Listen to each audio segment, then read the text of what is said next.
Hello and welcome to World Talks here on TVP World. I'm your host Benjamin Lee, and please join me and my guests on this next interview. For nearly 2 decades, Viktor Orbán dominated Hungarian politics, transforming Fidesz into one of Europe's longest-lasting governing parties.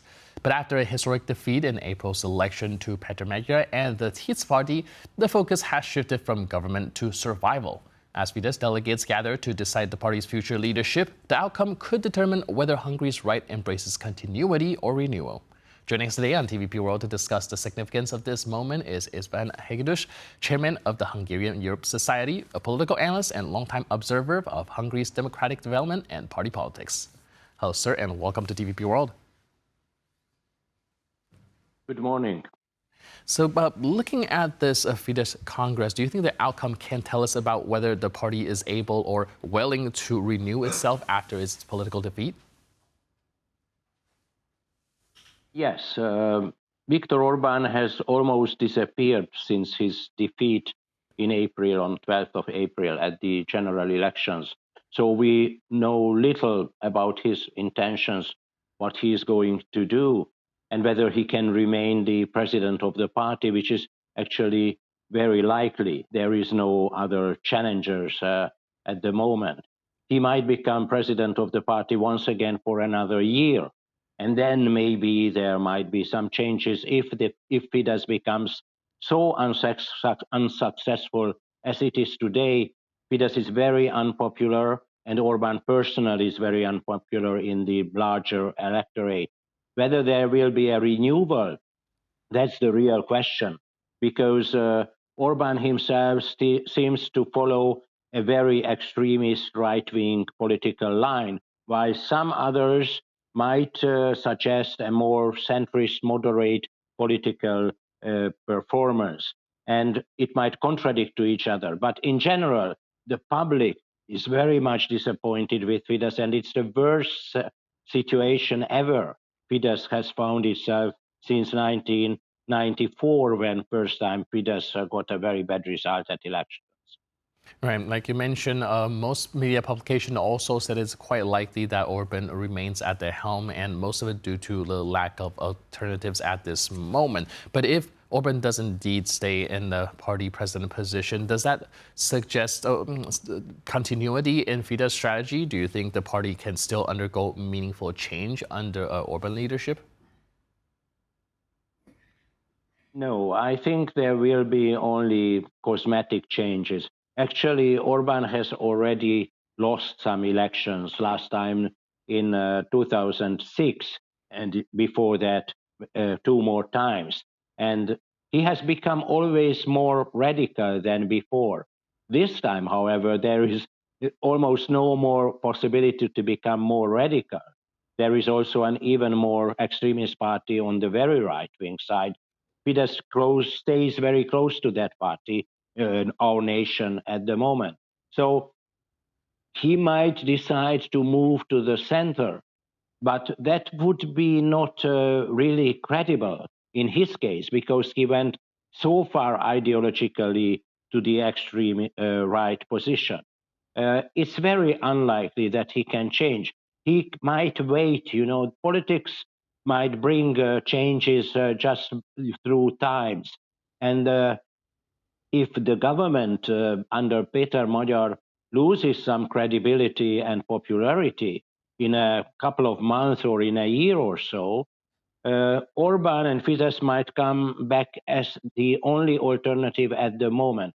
So on the longer run, it would be a mistake to say that it's the end of Orbán and Orbánism and Fidesz in general.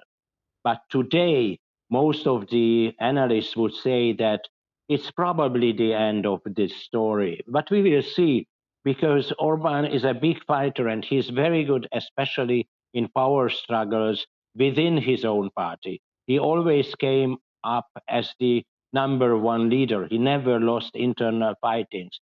And as we know, there is nobody at the moment who would really challenge him. Right, and like you mentioned, a lot of times politics do shift throughout time. We're also observing the rise in right-wing politics as well as populist politics all across Europe. Do you think that with time, if that sentiment continues to rise, Orbán will become back in favor once again? maybe later, maybe not. His chances are much worse than ever before. He has become older, although he's not so old. He's just 61. So, you know, in 8 years, let's say, he might come back. But it's very difficult for him to convince people that his style, you know, all his propaganda against Ukraine, against LGBTQ people, against migration, whether it would work again and again. It worked for many years, for 16 years, but it did not work last time. So he should find out a new strategy, new issues, new rhetoric. And I think one opportunity for him to use social demagogy, to become socially more populist, because of course the political situation might change, the living standard of many people might not become much better just from one day to another, even if the government becomes more successful in economic terms.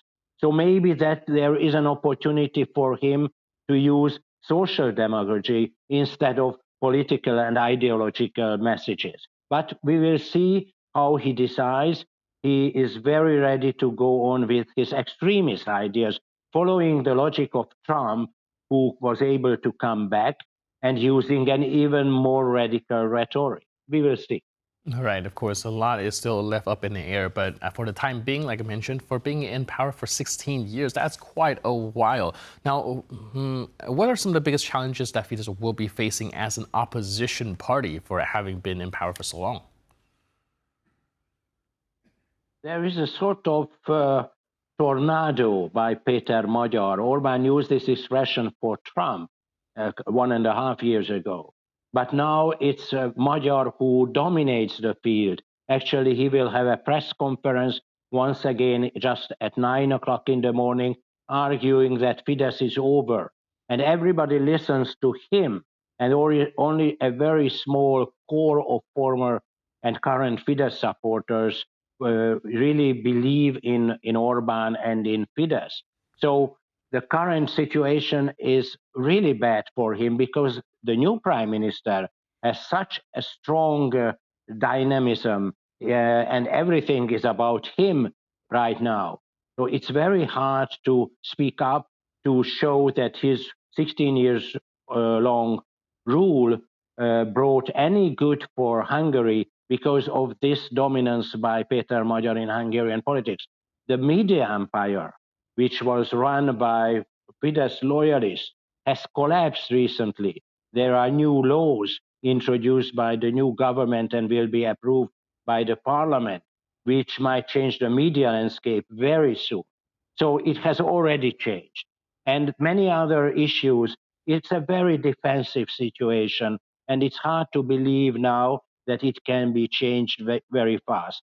Maybe, again, times might matter, and then the situation will become different in a couple of years.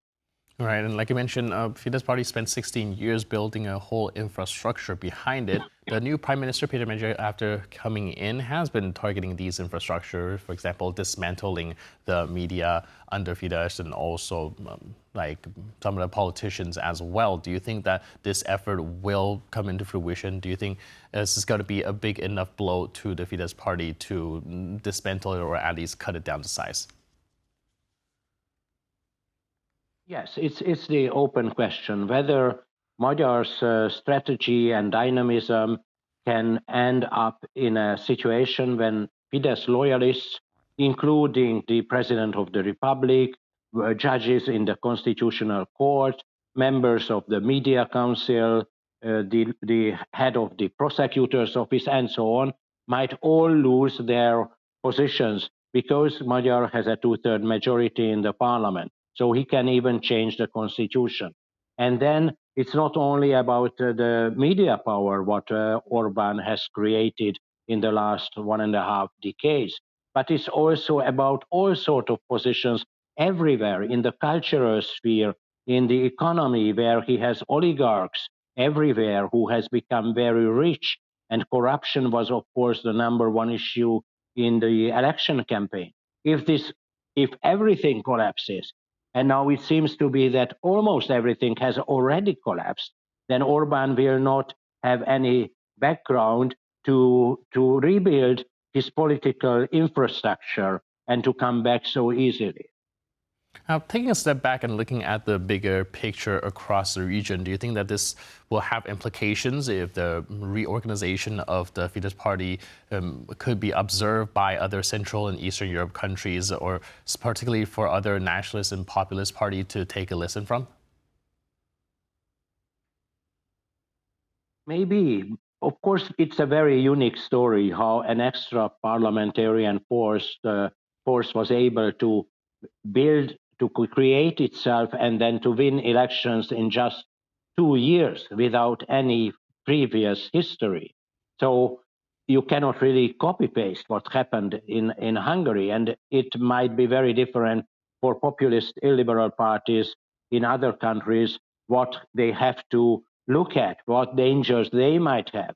And of course, most of them are not in power. They are still fighting to get into power. But it shows that maybe the extremist rhetoric might have currently a sort of limit. Just to attack mainstream liberal democratic political forces with extremist messages might be less convincing now than maybe 10, 15 years ago, attacking migration, attacking liberal elites. Maybe there might be a consequence for illiberal parties to become more centrist, more, mainstream. But it depends in the domestic situations. I think that the situation might be different from one country to another. But it's very important message what Hungary has sent to the world, that an illiberal populist political regime, even after 16 years, can be defeated, and it's not the end of history, even in Hungary or anywhere else, when someone gets to power with an illiberal populist political agenda, and there is chance to fight back, and for liberal political ideologies and representatives of such ideologies to come back and defeat populism. All right, so like you mentioned, a lot still remains to be seen, but in the meantime, thank you so much for your input and insight. Really appreciate it, and thanks for being with us on TVP World. Thank you. Cheers. And thank you for tuning into this edition of World Talks. But for more news, update, and commentary, please stay tuned to TVP World.